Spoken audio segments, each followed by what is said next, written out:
Hello guys, welcome back to my channel. আশা করি তোমরা সবাই খুব ভালো আছো আর আমিও খুব ভালো আছি। তো অনেক দিন পর নতুন একটা ব্লগ নিয়েই তোমাদের সাথে শেয়ার করতে চলে এলাম। তো আজকে আমি যাব ইসকন মন্দিরে, আর ইসকন মন্দিরে কিভাবে ভোগ প্রসাদ দেয় আর আজকে ইসকন মন্দিরে কী অনুষ্ঠান আছে সেগুলো সব কিছু তোমাদের সাথে শেয়ার করব এই ব্লগে। তো ব্লগটা একদম স্কিপ না করে পুরো দেখতে থাকবে। আর ইসকনে কিভাবে প্রসাদ নিতে হয়, কিভাবে ইসকনের ভিতর যেতে হয়, সব কিছু তোমাদের সাথে শেয়ার করব। আর এই ইসকনটি কোথায় অবস্থিত অবশ্যই তোমাদেরকে জানাবো।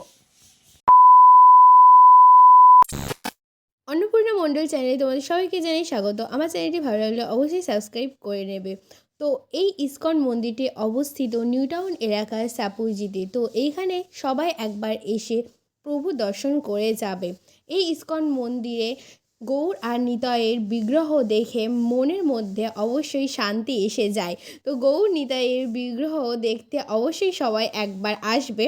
আর মনে যদি দুঃখ কষ্ট থাকে, জীবনে যদি নানান সমস্যা হয়, এই ইসকন মন্দিরে এসে একবার হরে কৃষ্ণ বললে সকল দুঃখ দূর হয়ে যাবে। তো তারপর তোমাদের দেখায় যেখানে ভোগ বিতরণ হয়।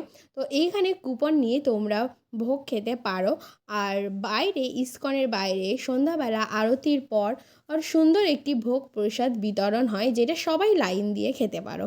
তো এখানে আমাদের খিচুড়ি শেষ হয়ে গিয়েছিল বলে আমাদেরকে দিয়েছিল সুজির হালুয়া ভোগ। যারা কার নিয়ে বা বাইক নিয়ে আসবে, এখানে পার্কিং করার জায়গা আছে, এখানে তোমরা নিজেদের গাড়ি অথবা বাইক রেখে দিতে পারো। তো এখানে যদি তোমরা বাড়ির কারোর জন্য গিফট নিয়ে যেতে চাও, এখানে নানান রকম বইয়ের দোকান আছে, সাথে মহাপ্রভুর প্রসাদ আছে, তোমরা বাড়িতে নিয়ে যেতে পারো।